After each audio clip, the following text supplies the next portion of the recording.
Fellow viewers, good evening, good morning, good afternoon, and good night, wherever you're watching us from. Thank you very much for having this time with us this evening, this morning, this afternoon. And this is the interview brought to you by the ACN.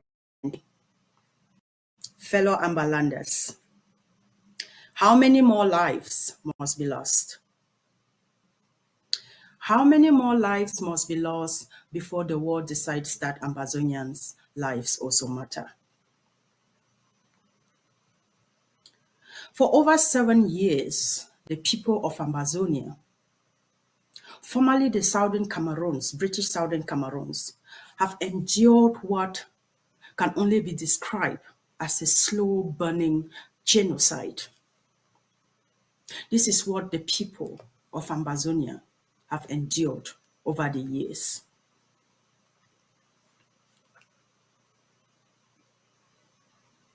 A conflict born not from war, but from betrayal. Betrayal that began in 1961, when two colonial powers, Britain and France, decided our fate without our full consent. A failed union, an unrecognized state, a people abandoned. But today, fellow viewers, it's no longer a history that oppresses us. No, it's no longer history. Rather, it is silence. Yes, I said it is silence. What do I mean? Villages have been burned to the ground with families in them. Children shot in classrooms in cold blood. Women raped in front of their children. Priests, teachers, farmers turned into targets of La République du Cameroon. Over 70,000 people have been killed in Ambazonia. More than 1.5 internally displaced. Over 200,000 and above are refugees in Nigeria and beyond.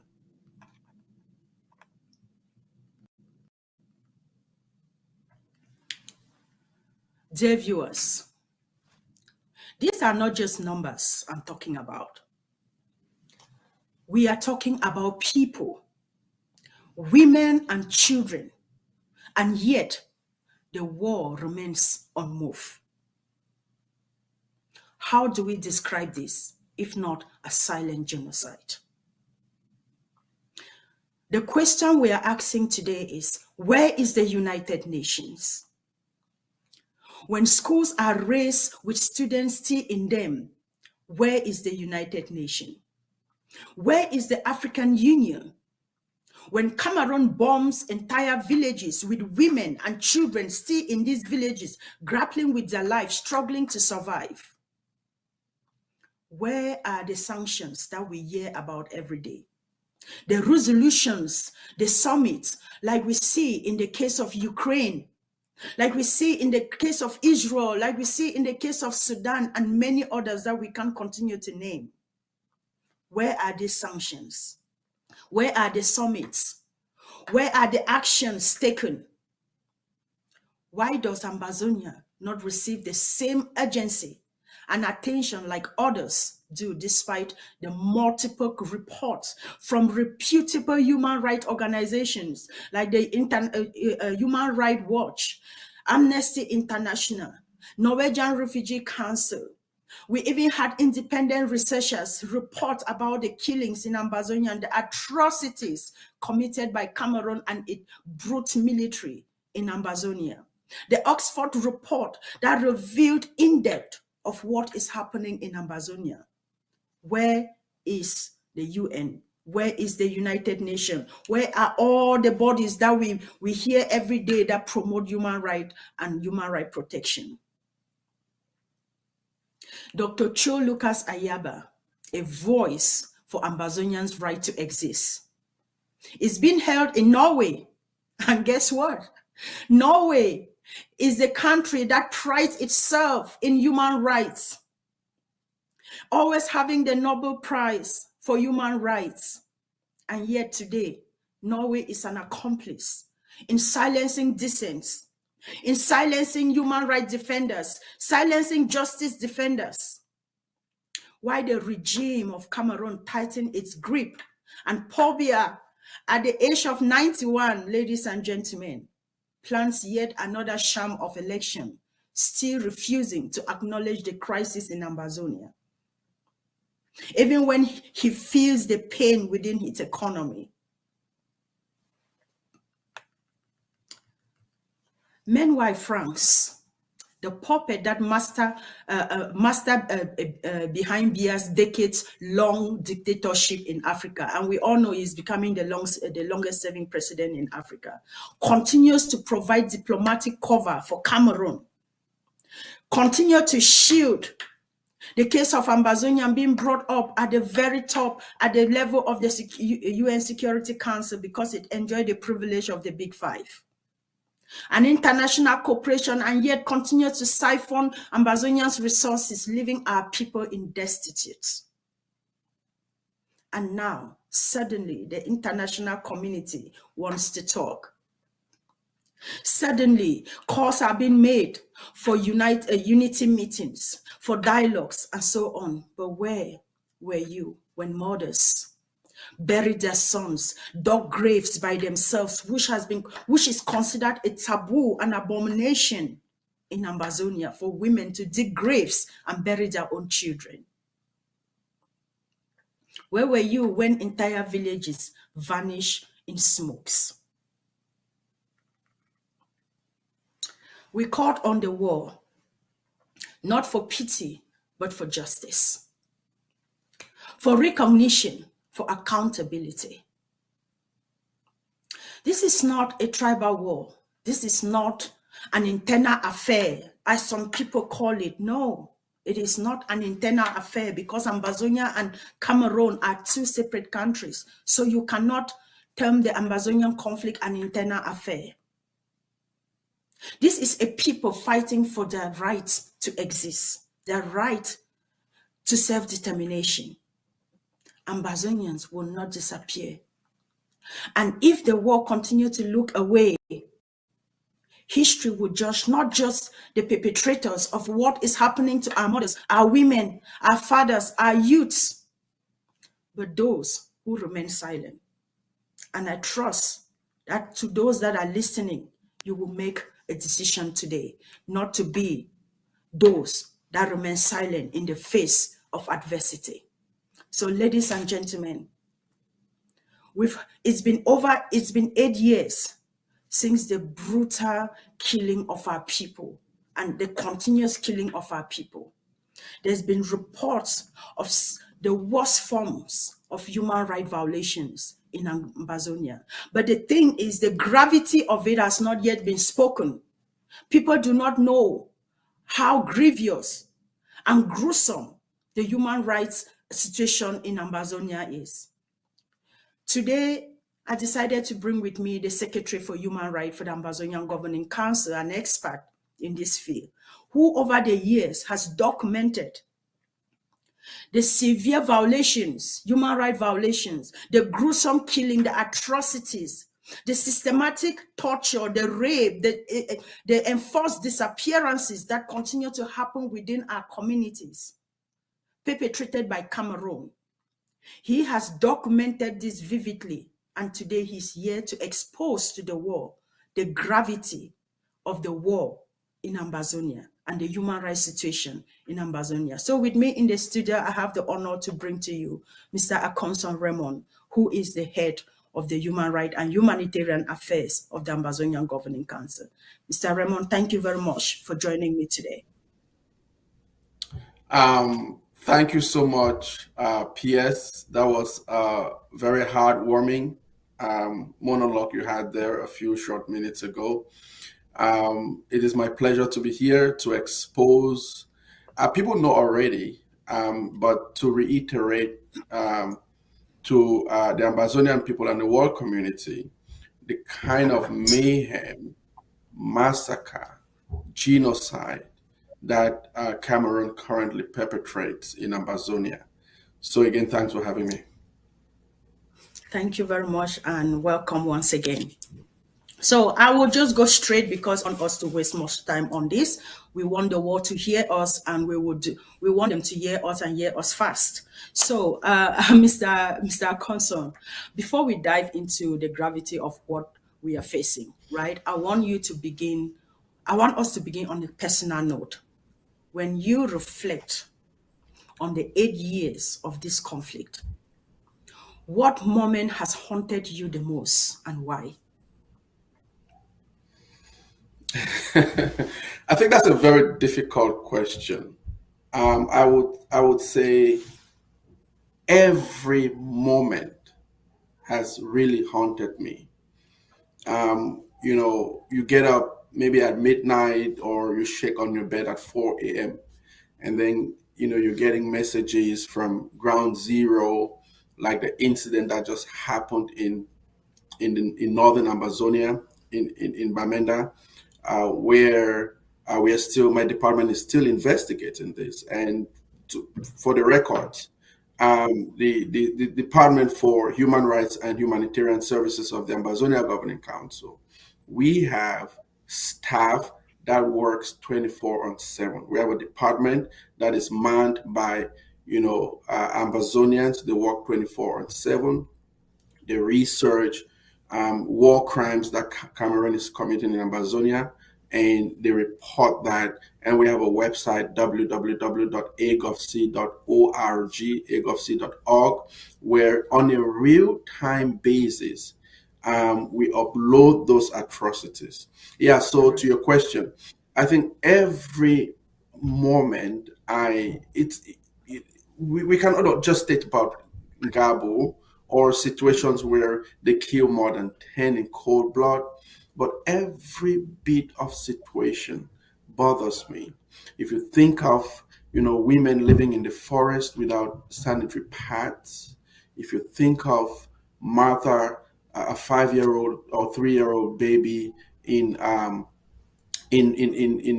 think Mutengene being killed, or Moyoka, sorry, being killed in cold blood.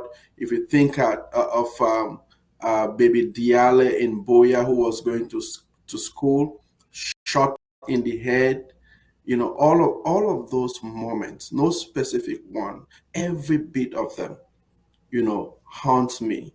You wake up at night, you get these images, you know, you say, but what is going on? Where is the humanity of man? So, to your question, every moment of war crime, every moment of Cameroon's atrocities in Amazonia, it's something that would, keep everybody up at night, except the nonagenarian in Yaoundé. That's correct. Okay, thank you very much. I wanted you to have that because when you imagine it yourself, you feel the pain of every other person that is on the ground and every other family that has lost one or two in this war. And it also gives us, even the viewers, a moment to reflect and ask themselves this same question. So I am very glad that you gave me a detailed answer on that on a very personal note. So the Amazonian Governing Council's Human Rights Report documents over 334 war crimes from 2016 to now, which I know you still have the first quarter's report that you're still updating, with a shocking 66 incidents in 2024 alone, the highest ever recorded. So, what patterns are emerging from these violations? What do they reveal about the intent of Cameroon's regime? That's a very good question.